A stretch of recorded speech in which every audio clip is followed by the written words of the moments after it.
was pleasantly surprised. At least females were started being admitted in 1928, which I thought was rather strange. Coming from Africa, that was I was expecting that females would have been engaged much earlier. So I was surprised to see that gap between the time that the college was established and when females were admitted. But I thank God that at least we got admitted in there. The college was designated as a university in 1967. In 2009, Chancellor Harold Martin became our first alumnus who became a chancellor of the university. We've had dignitaries such as First Lady Michelle Obama, First Lady Hillary Clinton, and President Joe Biden visit our campus. A few facts about A&T. We are the largest HBCU. We have 9 colleges, and over half of them are STEM colleges. We have over 50 undergraduate programs, master's and doctoral programs. When we look at our economic impact on Guilford County, it's estimated at $1.479 billion. And 96% of our alumni say they'll choose A&T again. So we like to show that off. It's a point of pride for our institution. We are currently an R2 doctoral university with high research activity. However, we are really pushing to become R1, and the target year is 2028. So with that being introduced, like I said earlier, I'm going to approach this in a storytelling manner, just sharing some of my experiences along the way. And most of my experiences with funding and institutionalizing my center has been related to 3 NSF grants. And so the primary one has been my career grant. I don't know whether Claudia Rankins is here, but she was.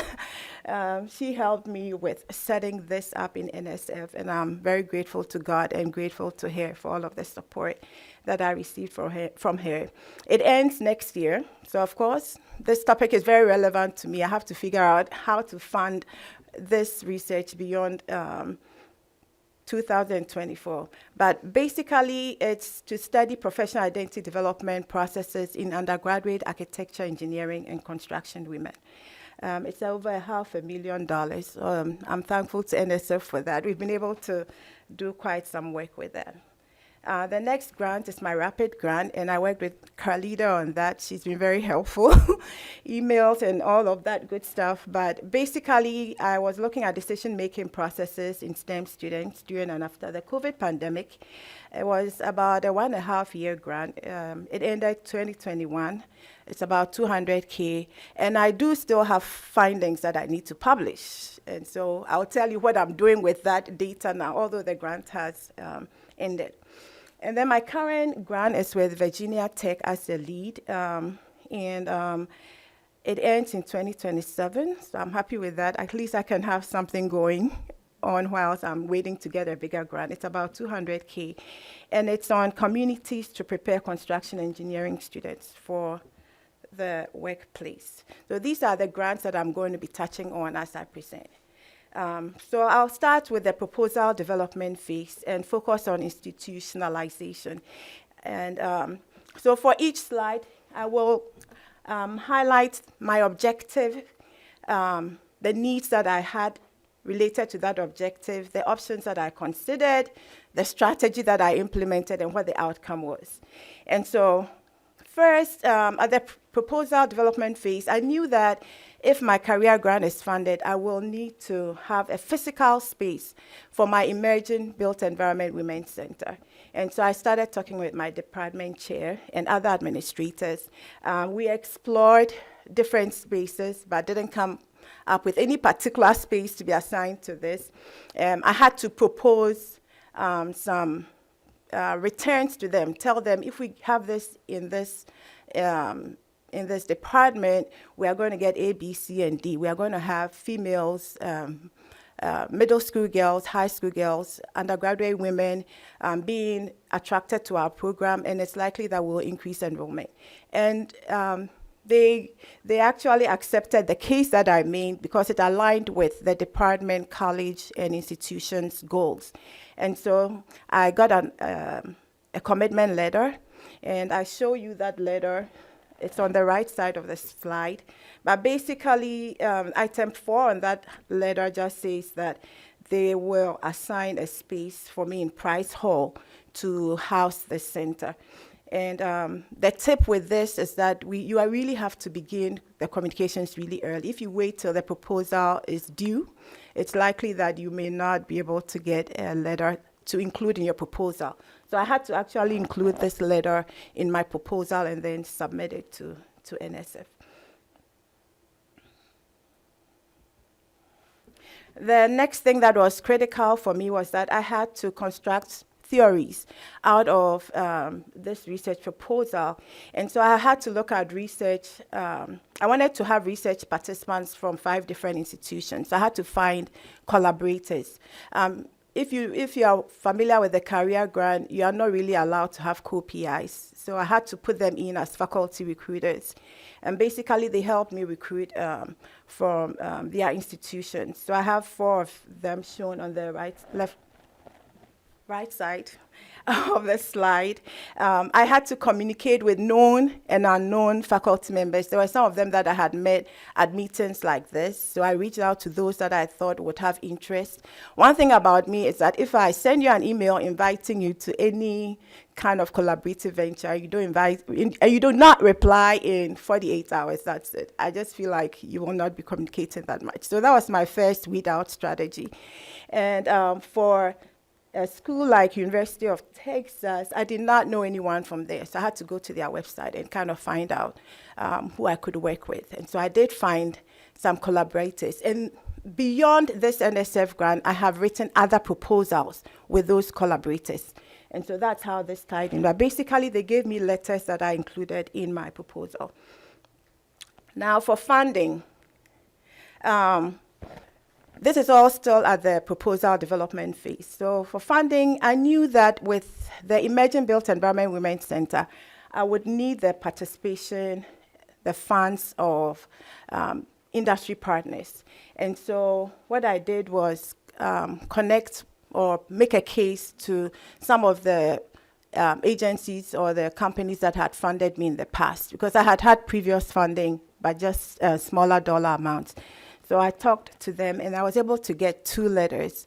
And these letters really established commitment to the center during the grant and also after the grant ends. And so I will show you how, well, later on, I will show you a slide where one of them recently gave me $20,000, and that will take me 2 years after the career grant has ended. All right, so now I'm going to go to the implementation phase. So now the grant has been awarded, I have to begin work. And everybody knows that the first year is when you're kind of getting your feet wet. And it's a critical year. You will have to establish a strong network to be able to deliver, or at least plan on how you're going to deliver your objectives. And so one of the things that I really considered in terms of institutionalizing this center, so let me just say that this section of my presentation, I'm going to focus on institutionalization. How did I get my research interest institutionalized or accepted by different entities at A&T, not just by myself on my laptop or with NSF, but beyond me? How did the college accept me, the university itself, the division of research? How did I tie into the broader network at the institution? Okay, so now I'll go right here to the next slide. So the first thing that I really looked at was to set up an advisory board. And I went back to look at previous collaborators, those that had shown interest in my work. Of course, it's focused on women in architecture, engineering, and construction. We do have a strong male support as well, but most of them were females. I invited them to join me, and I have about 15 on my board. We have annual meetings. These board members are very busy, and so I do not overburden them. Every quarter, I try to send them an update of what I'm doing. And in June, we always have our board meeting. I present my work. They give me some feedback. I'm able to also connect with them by email or by phone or by text, depending on what my needs are. So I have individual conversations with them. But basically, I did this because I was looking at other successful centers. So the tip for this is really to find centers that you're trying to be like and see some of the strategies that they are implementing, and then you implement that. So these advisory board members have committed to support my work now and beyond the grant. And so I know that I'm definitely going to have quite a good percentage of them working with me even after the NSF career grant ends. The next thing that I did think about was to expand this objective. So my mission initially, if you look at my proposal, I was focused on construction management women.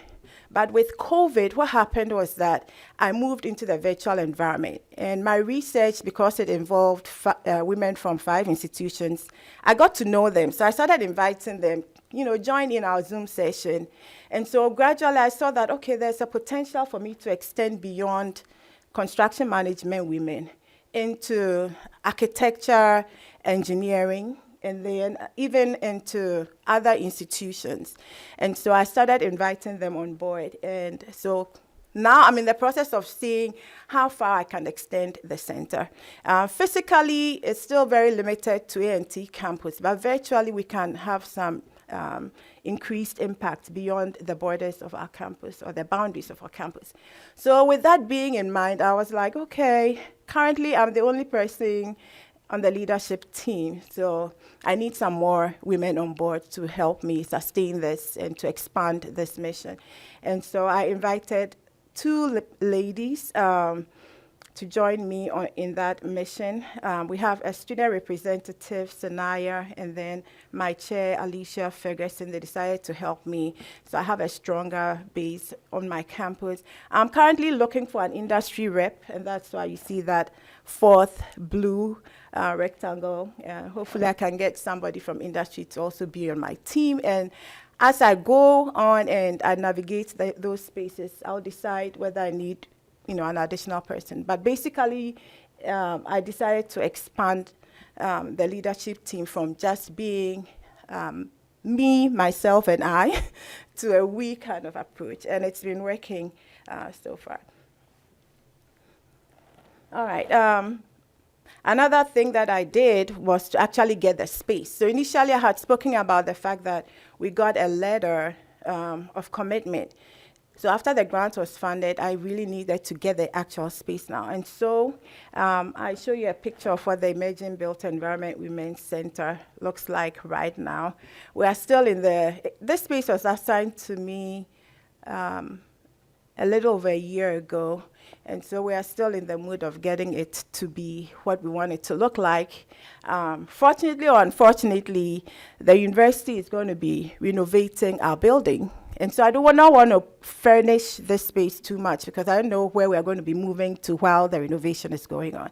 And so it's in a transition phase, but I still have the space given to me.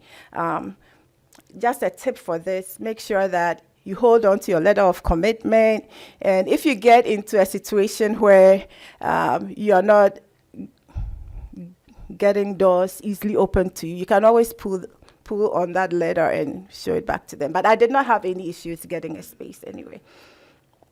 And then there are some procedures that are associated with getting a space assigned for your center or for your research lab. So you have to make sure that you stay on top of that, get all forms filled, signatures, etc. It may vary from one institution to another. But I now have a space assigned to the center. And this space will be my space even beyond the February 2024 when the grant ends. I also like to engage students in my center, especially during the summer. And so with the objective of engaging students in meaningful experiences, when an email came across my laptop saying that the dean had some funding, make a case and come for funds to purchase whatever you want, just make a good case. Excuse me, I requested for a 3D printer for the center, so I currently have it. But I had to explore some synergies. So I had to make a case that I will use this for my undergraduate construction management students and also for girls who come through my EBUW center. So I had to make that case. So it wasn't just for the center, but for my classes during the regular semester, and then for the summer when I have middle and high school girls come to the center. In order to increase the center's reach, visibility, and to have an impact, I also decided to get a website established. So I hired a graduate student, of course, paid through the NSF Career Grant Funds, and we currently have a website. We also have a YouTube channel. We're looking at some other social media opportunities, but my question to myself now is who is going to be manning them? And so I have to find funds in terms of, even if it's YouTube, you're usually tracking your subscribers, responding to questions, etc. And I'm not sure of how I can fund that fully yet, but I have actually started. And so we'll see how that goes. For my website, I actually have a contact form, and I've already had some women reach out to me and ask me about architecture and engineering and construction. I've been able to respond to them, giving them some direction. And though I wouldn't have been able to reach them if I didn't have a website. And so it's all good. One thing that I want to highlight, the tip for highlight on this slide is the fact that usually will require photo release forms to include the photos and videos of students and other people that you would like to highlight on your website. So please pay attention to that. And so I had, for example, if you go to my website right now, you're going to see only about 8 advisory board members, although I have about 15, because I haven't received all of the photo release forms. And A&T will not allow me to put anybody's form, anybody's image on my website without them having completed those forms. All right, this was huge for me, the official listing of the EBU Center on A&T Center's website. So that really was the highest level of institutionalization for me, or acceptance for me. And I wanted, again, to have a wider reach. And so I started by asking my chair, moving to the dean's office, etc., and eventually got to a division of research. I had to submit a center application to the Vice Chancellor's office. Vice Chancellor of Research and Economic Development. I had to submit it to his office, and now I am listed. I mean, I think I got listed just probably about 3 or 4 weeks ago. And so I was like, yay, finally. So if you went to the university centers and you looked down the list, we have our center represented there. Again, that gives us more visibility. To get your center listed, you have to demonstrate funding and partnerships.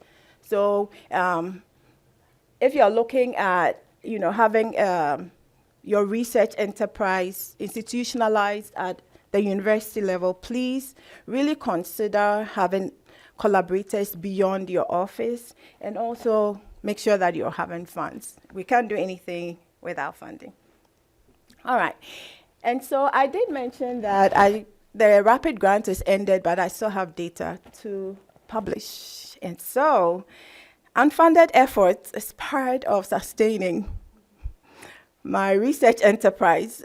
We don't like to talk about it, but it is real. So there have been times when I have really needed to work with volunteers. So you can see different companies where I have volunteers connected. I have connected with volunteers in these organizations. They are not always available, but every time I have needed anything, I have never lacked. And so I maintain good communications with them. I email them, text them, Merry Christmas, Happy New Year. The only thing I haven't done yet is probably for Valentine's Day. I haven't done that yet, but I just try to let them know that I appreciate them.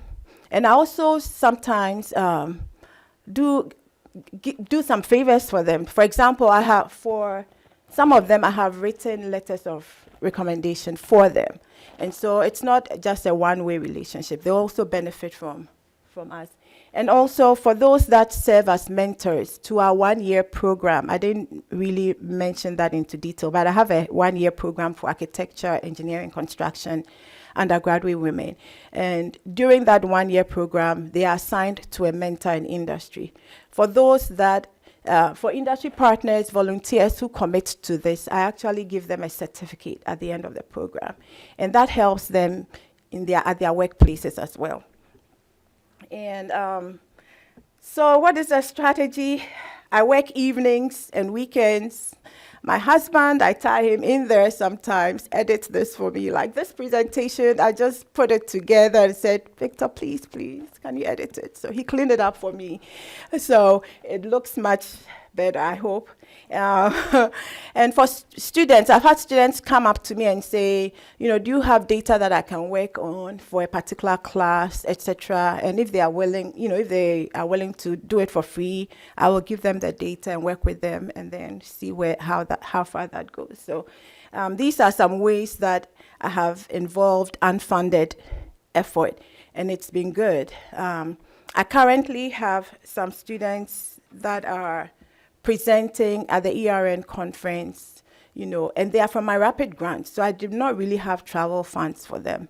But we've had to work setting things around to get that for them. The ERN, the AAAS, they they actually funded our travel, and so those are some other ways that you can actually continue to sustain your research efforts even after your grant has ended. And I put this slide here to place emphasis on our mentees. When we are retired and gone, some of our mentees who really connect with our research enterprise, our missions, are likely to continue. I have a doctoral student who has a dissertation that builds upon my career grant findings.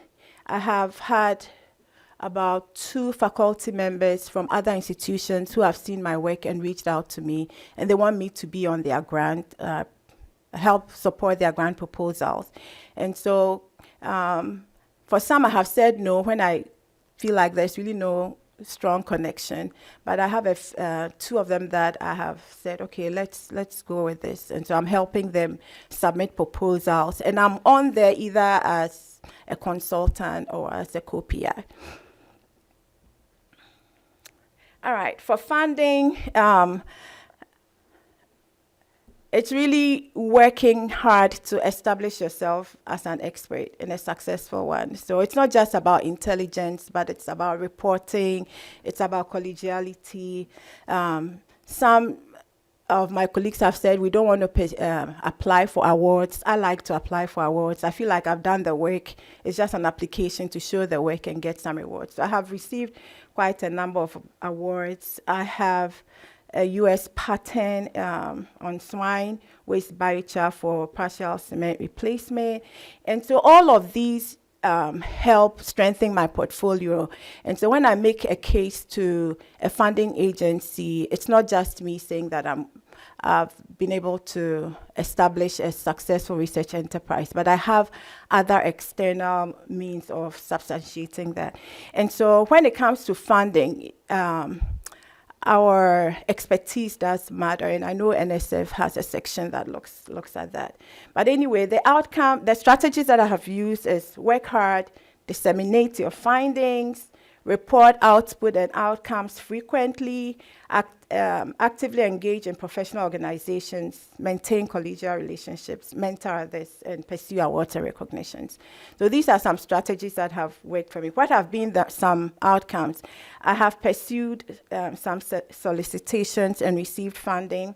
I have also had unsolicited invitations to collaborate, submit proposals, accept donations, etc. And I'll highlight on a couple of them in the next few slides.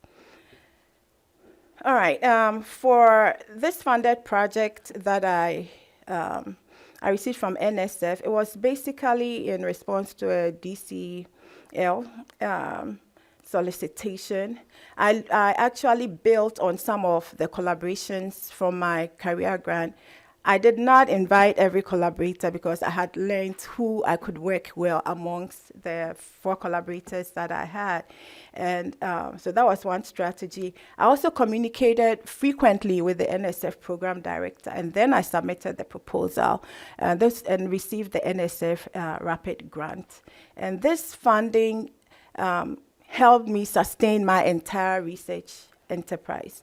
The tip here that I would share is that we have a lot of stories that go on our campuses. If you need clarity, contact your program director, because I had people say that you can never get an NSF career and an NSF rapid grant.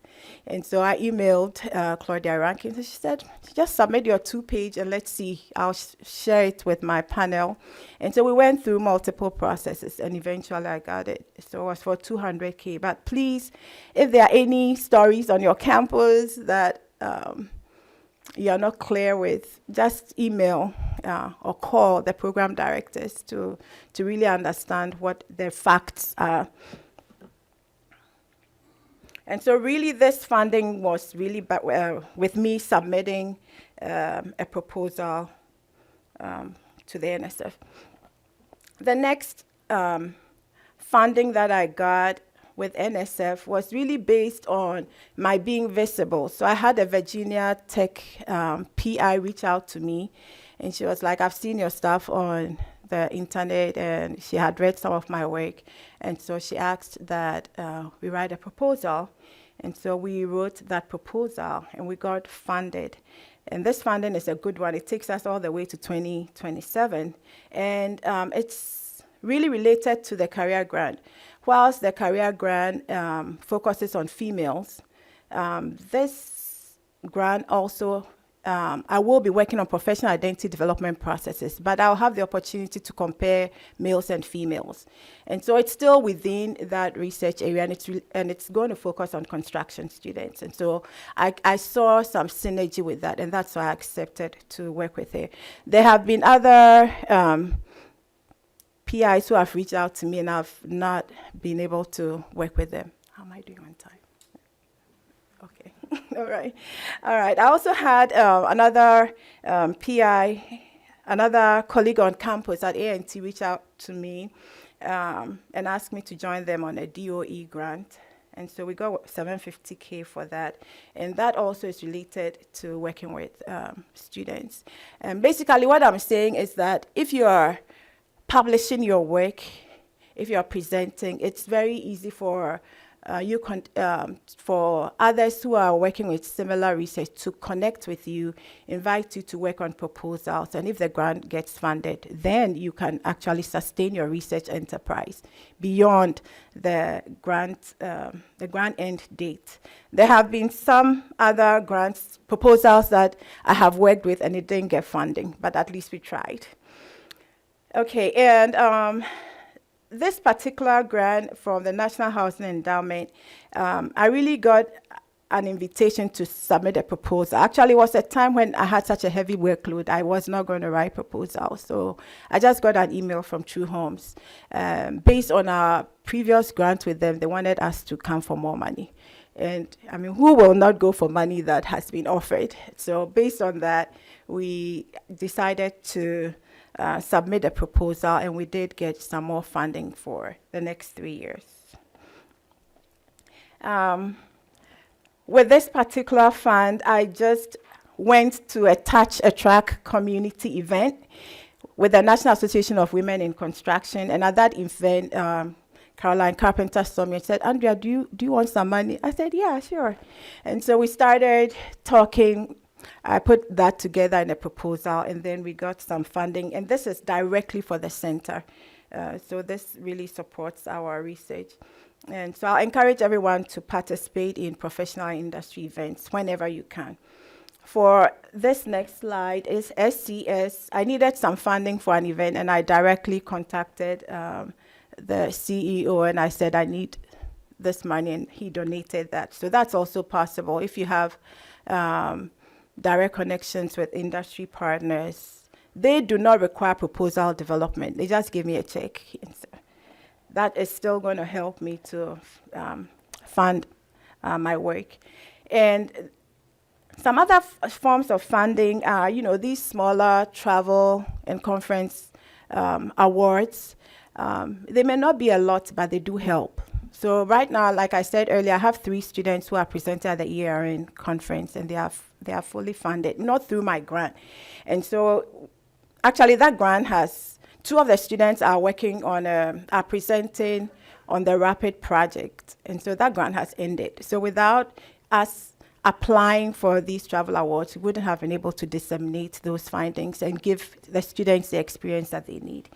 And so you can also sustain funding by applying for these smaller grants. Pay attention to your emails, whether it's from within the university or out of the university. I continue to work with the National Association of Women in Construction. I get some indirect funding through them. They offer scholarships to the girls in my center. And so that's an indirect way of getting some of the center initiatives funded. And thank you. I hope I didn't go over my time. But anyway, I'm going to hand over back to Carlita, right? I think we'll do questions after Mario's presentation. All right. Thank you so much for your attention.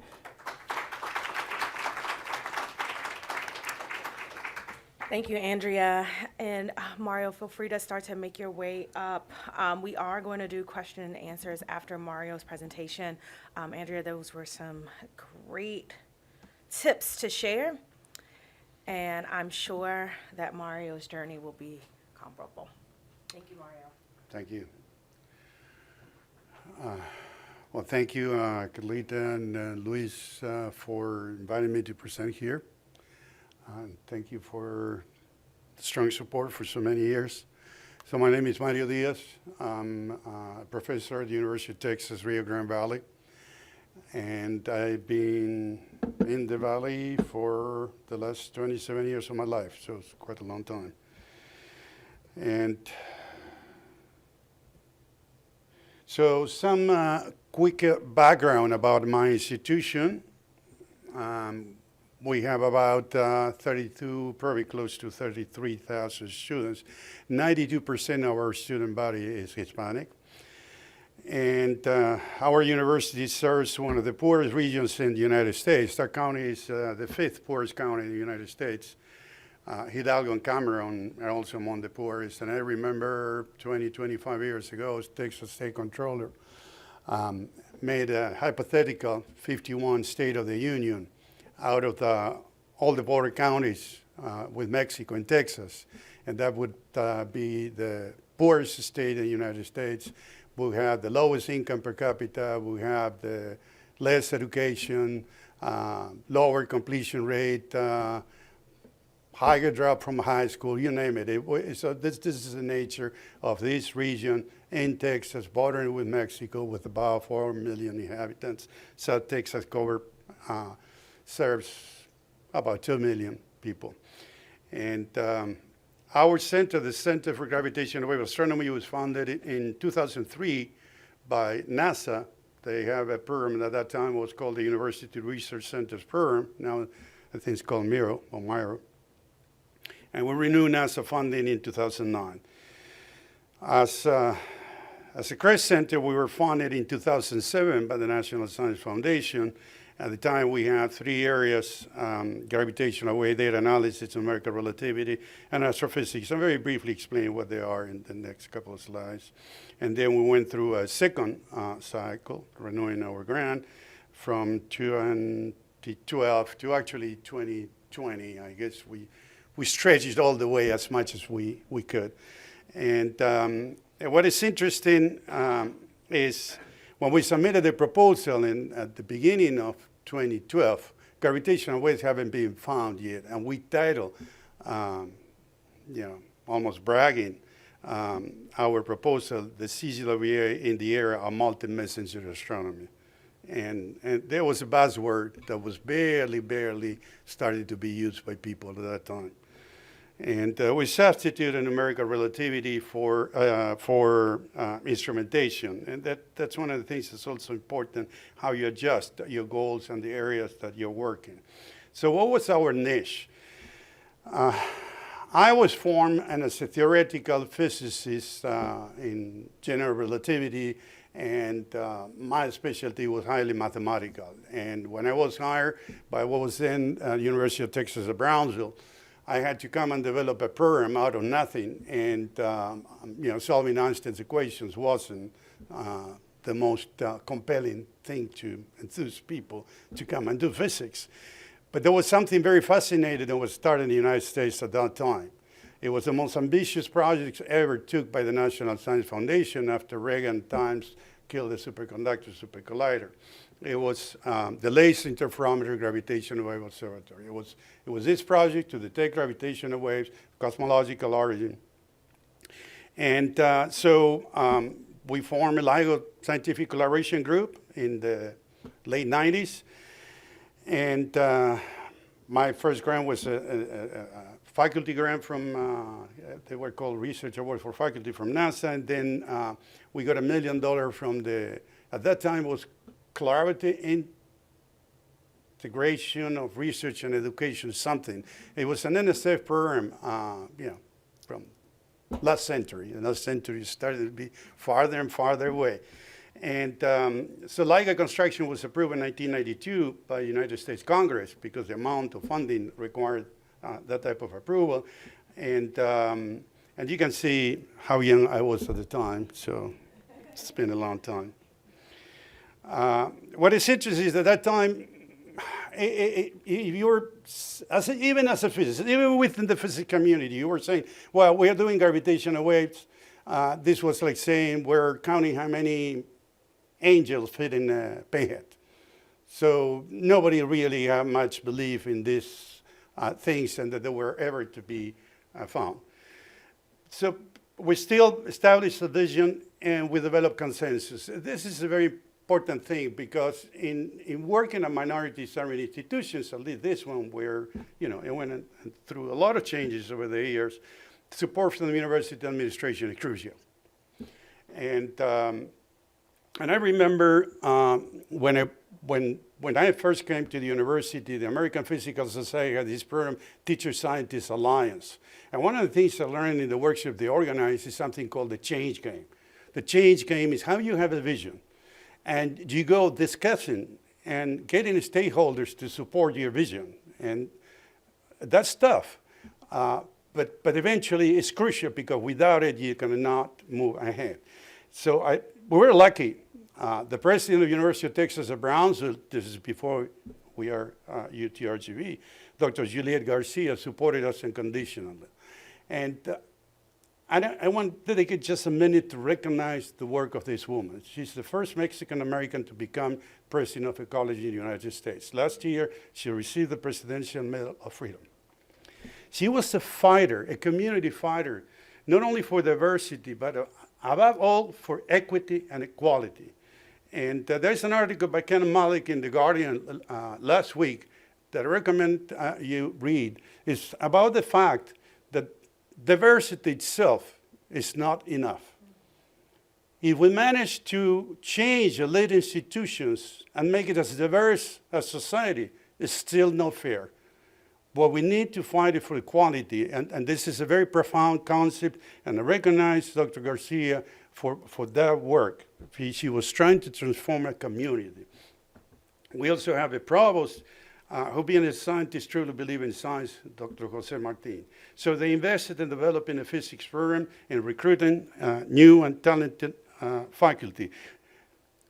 It was probably easier to do it that way because Columbia wasn't hiring, UT Austin wasn't hiring gravitational waves. We got almost the best just because they believe in that. And 2015, this surprised the world. This had, front pages, so newspapers all over the world. So we made the news. And I'm never going to forget the San Antonio Express News. San Antonio is about 4 hours where we live, car ride. And in their first page, they recognized that there was a group in Texas that was part of that, and it was the only one. It was ours. And then multi-messenger astronomy was born just a couple of years later when we detected the binary neutron star merger and was detected not only with gravitational waves, but with the NASA satellites and with telescopes all over the world. And particularly proud of the accomplishment that we expanded our research area into optical astronomy. I morphed myself into an astronomer from mathematical, theoretical physicist and into an observational astronomer, and formed a group that was part of the detection. These are, from the Astrophysical Journal letters that was dedicated to the event, one of the images that we go with my team. So one of the crucial concepts, I think, in terms of increasing diversity and equality at our higher education institution is this concept that I only learned about it very recently, STEM ecosystem. So the idea of a STEM ecosystem is you have many stakeholders that come together to support and encourage the participation of people that are typically underrepresented in higher education. So I'm going to give you a couple of examples about ecosystems that we work with in our center. One was this astronomical observatory. We partnered with Texas Parks and Wildlife to install the university observatory at Texas State Park, Recycle Palma State Park. We named it among, this is my first PhD student, a Harlingen native, Cristina Torres, that unfortunately passed away, and to honor her name. And there's a group of undergrad and grad and local high students that are working on it. Community college students come and perform observations at the place. And what is interesting is the integration that you have between the graduates and undergraduates, the undergraduates and the high schools and the community college. They all work together, and they feel comfortable in this environment in which they can work together because they all understand each other. And another example of a STEM ecosystem, it was by a group of colleagues of mine at the center that were our radio astronomers, and they created the Receiver Remote Command Center, and eventually in partnership with SpaceX. SpaceX, as you probably know, has developed a spaceport in Brownsville, Boca Chica, just in the area. And this program was called Stargate, which is essentially a program to track a spacecraft using radio antennas. So they expanded their basic science. We were members of the collaboration to observe pulsars with radio astronomy, which are very precise clocks to detect gravitational waves. It's another way in which you can detect gravitational waves. But this knowledge, you can expand it to into technology, which is what they did. And so what is the main goal that, in my mind, these programs have? And so let me give you an example, a few examples. This is a student of mine that when she had to write a report as a master's student, she put these words. She started working with a group. It has given me a sense of belonging. And this is a student that was a Brownsville police dispatcher and at the same time going to school. This is typically what our students are. Very low income, first generation college. And another student, working in a car shop. paying his way through undergraduate. He's now a doctoral student. Wendy Mendoza, she comes from a migrant family. She didn't go to high school. She was picking cotton and corn. Eventually heard about an astronaut that was Hispanic, and she wanted to be an astronaut, so she went into physics. And so the most important aspect is to provide an inclusive environment where the students feel they are the protagonists in the research endeavor. They own it. They're among peers, and they gather strong interaction and have a strong academic and emotional support. Community engagement, high school engagement, all these are crucial components. The mentoring of students is crucial in my mind, and the mentoring of faculty is twice as crucial. A lot of faculty don't understand minority students. They don't understand where they're coming from. They don't understand the disadvantage that they come with. And we need to educate them. We need to have them understand that they're not ready. And particularly in physics, which is, I'm going to say it because I believe it, you know, I'm old enough that I've seen this over and over. Physicists are extremely elitist individuals. We are. There's this belief that the smartest in the world, you know, if you're not smart enough, then maybe you're an engineer or then a chemist or something. Believe it or not, they're like that. And so they believe then that students have to have a natural ability, otherwise they're not going to succeed. And so this is one of the most common prejudices among physics faculty. And I think we have to say it out loud because it's true. My conviction is that only the sustained development of competency and proficiency leads to success. So successful faculty in the minority STEM institution is the one who can create an environment in which this development is possible, where the students feel encouraged to give the most that they can give. And the merger between what was University of Texas at Brownsville and University of Texas Pan American create a new framework ripe with opportunities. If you remember what I said about the border counties, to understand why we have now this university has a mandate to become Research One University, you have to look at history. In the 80s, the League of United Latin American Citizens, supported by MALDEF, the Mexican-American Legal Defense and Education Fund, sued the state of Texas for discriminations against their citizens at the border. The suit didn't go very far, but the fact of the matter then that the state of Texas started developing universities and higher education institutions along the border. And in 2015, created University of Texas Rio Grande Valley, merging University of Texas Brownsville, University of Texas Pan American, created a medical school, it gave it the mandate to become a Research One University. And this is the type of transformations that we need to have if we're really going to change the landscape of underrepresentation in higher education. Since 2021, we offer a PhD in physics, also PhDs in applied mathematics. And one of the important things is it was a fight, but about 60% or 80% of the entering class in our PhD programs are Hispanics. In 2012, the Center for the Advanced Radio Astronomy was created as a spin-off of our center. I mentioned SpaceX and the creation of a Stargate. The current goal of the UTRGV College of Science is to create a new institute of space science, which will encompass the Center for Gravitational Wave Astronomy, Center for Advanced Radio Astronomy, and other units in the College of Science and the School of Engineering. There's a lot of discussion to be had, but it's important because the whole region is being transformed by the presence of SpaceX. And there are a lot of issues around it, like sustainability and environment.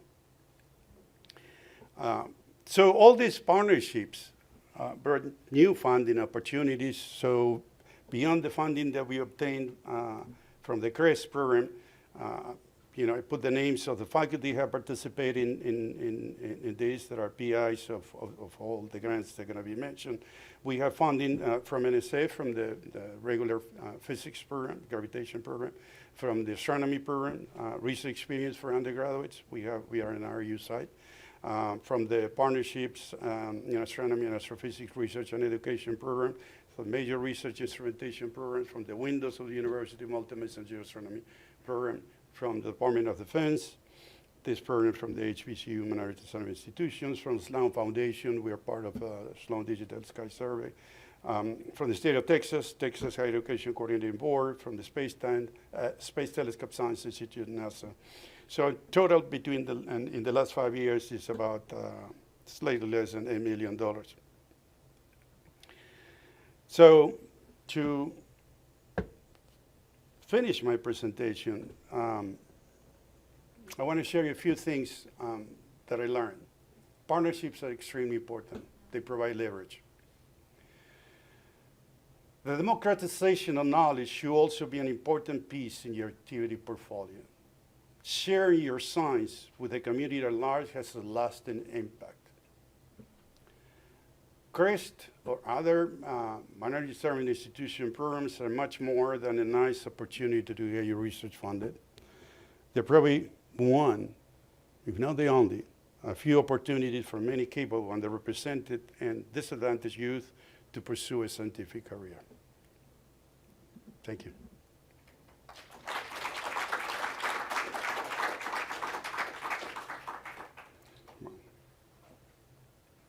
Thank you, Mario, and thank you, Andrea, again. Before you go back, Mario, if you could come up, and if we could have Andrea come up. We have a few microphones to engage the audience members. We ask that if you have a question that you use a microphone so that our virtual audience can hear you. I don't mind walking around sharing. So yeah, feel free to jump right in. Dr. Mario, I really enjoyed your talk. It was very, very, made me think a lot of things here. But my question is, I saw in your presentation it was key that you had buy-in from your university. It sounds like your provost, I think it was the provost, was a scientist and was really supportive of science in general. Do you have any recommendations if you are in an institution where the higher administration, they're not scientists, and they have good intentions, but they don't really. It's just there's a gap in the communication in general. So I was just curious to know if you have recommendations. How can you gain institutional support if you know how to overcome those barriers when that happens?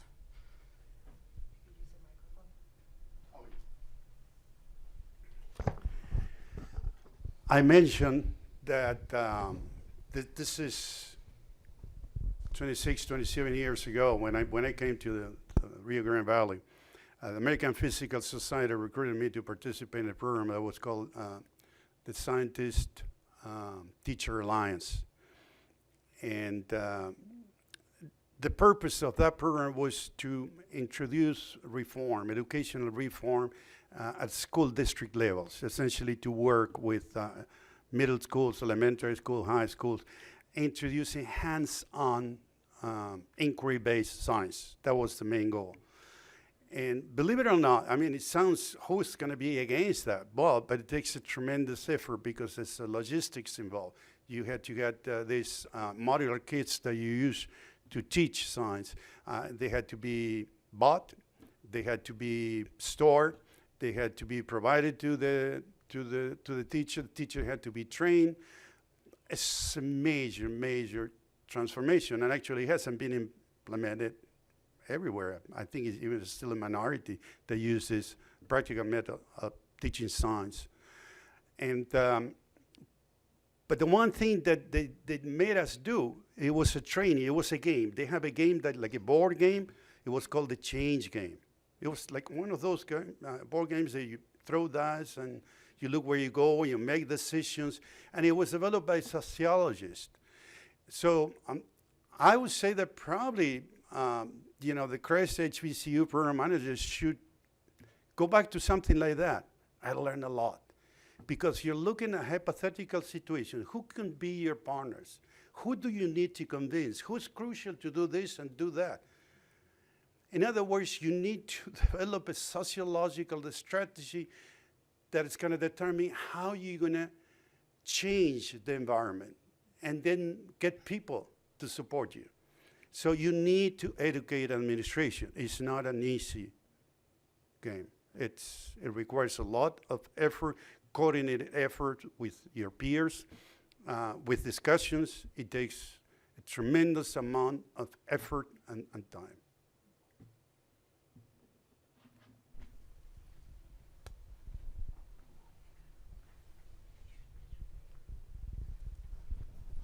Thank you. My question to Andrian, it's really quite an accomplishment, probably within a short time. And then you mentioned about that you accept donation. What is the tip for how we actually overcome this accepting donation without universities actually? You have to have some kind of permission from the university, right?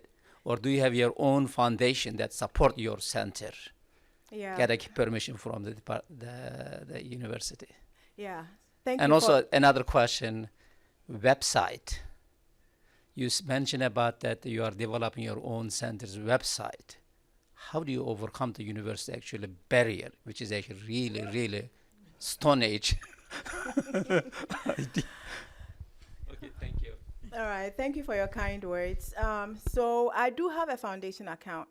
I've had that account since probably 2014 because I started working with my summer camp, middle school girls in my summer camp really early, even before I got into a tenure track position. And so any donations that I receive, I actually run it through the department chair. So it's all documented, and then it goes to the foundation account. However, I make sure that on the check, my name is written on the check, and then my fund number is also on the check. And I usually will have an email that states clearly that I can use these funds for whatever I want to. Because one thing that I found out that sometimes you get your own money to the university, and then when you have to disperse it, there are so many barriers. And so that's what I do. But everything is documented. So I never receive donations directly. They go into the university's fund. And then with the website, yes, I did have a few barriers. However, what I did was actually get a free Wix website. And so we started building that up last year. And we have it pretty much set to go. That is the link that is available at the university's website right now. But my department chair gave me permission to do that. The long-term goal is for our lab technician to transfer that data into the university system. And so it's almost like a temporary website, in quotes. But I found out that if I have the university's website, I get easily pulled up whenever anybody is looking for the center. So it's good to have the NCAT website. But I started with that and it was so slow. And I was like, okay, I need to move on. So with my chair's permission, I did get the Wix website. But eventually, I'm going to transition back into the university's website. I hope that answers your question. You're welcome.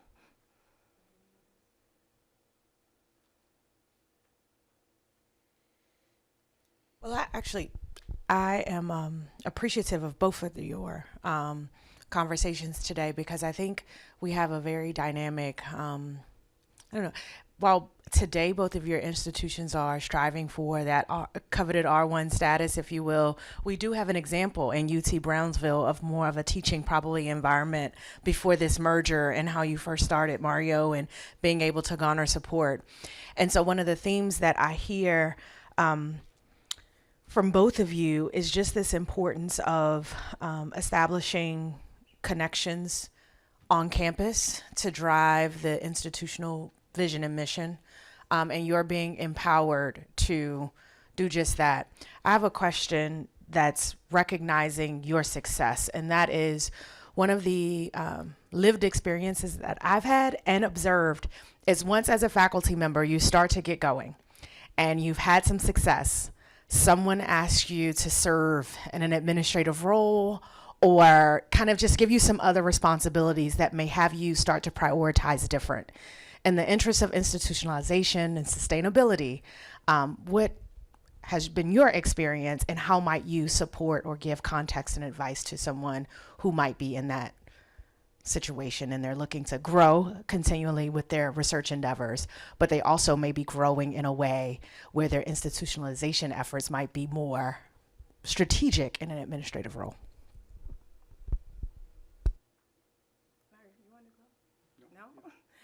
All right, thanks for that question. So I just got to be an associate professor about 2 years ago. And so I haven't had too many demands or too many invitations to serve in an administrative role. However, I respect administrators, but I really, I love the research. So I don't see myself becoming an administrator, at least not in the next 5 years. 5 or 10 years. Now, I have had some invitations to serve on certain committees, especially when they are looking for a female or they are looking for some diversity in their committees. And I am shy to say this, or maybe I'm embarrassed to say that, but for the most part, I will say no. And that's because I currently have 5 grants, and it's just, I have a family, I have 3 kids, and with the center, the Emerging Built Environment Center, similar to Mario, you end up working with individuals on a one-on-one basis, and it does take a lot of time. And so whenever I'm able to escape, I will say no, but there are certain situations where I was actually asked, Andrea, you need to serve, and when I had no way of escape, I actually served. But I'm meeting all of my service requirements. I actually probably doubled what is expected of the department, but I've had to say no to some of these opportunities. Thank you.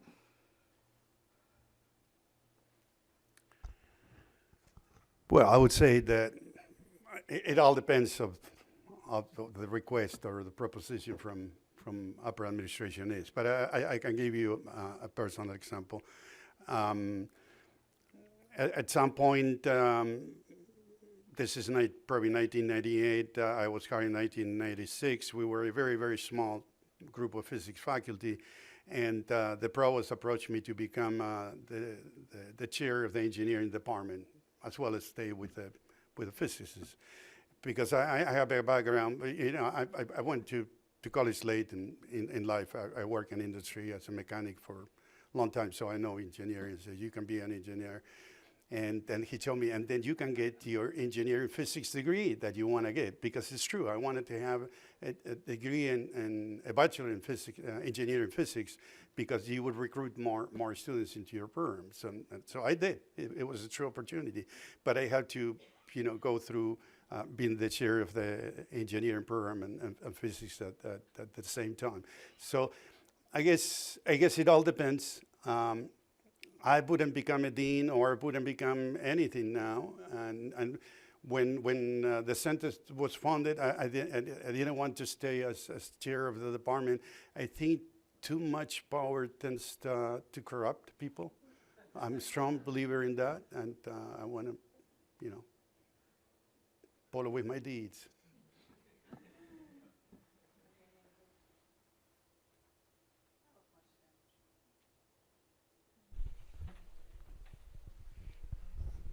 I'm just curious about your teaching load as you've added more responsibilities on the grant side. How do you balance that? All right, teaching load is a good question. So thanks for asking. So with the letter of commitment that I got for my career grant, I had my department chair committed to give me 1 course release. And so throughout the duration of the grant, on paper, I really can claim release of 1 course every semester. However, there are times when the department teaching load is just really high and we have to chip in and help. And so this semester I'm teaching 3 courses, but they are very light load courses. Like I have a graduate level class, and that just has 4 students. And so our department chair is very kind. She tries to work with those who have a lot of funding. And so she would either give you a very low load course or just give you a course release. So I've not had too many challenges with that, but I've had to try to keep her updated that I have this going on. This morning I texted, I said, remember I'm presenting here. You have to let them know what's going on. Otherwise they will easily forget that you have this and that going on. So she really tries to work with us. Thank you. Well, this is an excellent question, and particularly because I've been on both sides of the road here, and I remember the times where much smaller institution and there was a heavier teaching load, and it was a permanent fight with upper administration to give people enough time. So the argument went, well, you have enough funding to do so many things that you should get some release time. So fighting for release time is important. It all depends. The rules of the institution, how persuasive you are, and what is the right time to do that fight. You have to pick your fights, and nowadays it's much easier because we are a doctoral program, and the state of Texas had a very clear prescription of semester credit hours. So you have to teach 9 semester credit hours, but you have 1 full-time doctoral student working on your thesis. It's a full 3 semester credit hours, so I have like 4 or 5 students. And so I have so many doctoral students, actually I'm not teaching any course this semester, for example. But I think you pointed more in the other direction, what you can do. And I think it all depends, but you have to fight for what you think is right. And and just to add to that, you can also write it into your proposal. So that you put in funds that can be used to pay an adjunct instructor to teach for you. So last semester, which was fall 2022, excuse me, I taught just 1 class. So instead of teaching the 3 classes, I had 1 course release for my career, and then from the recent grant with Virginia Tech, I paid an adjunct to teach another class. So I just taught 1, but this semester I'm teaching 3. So.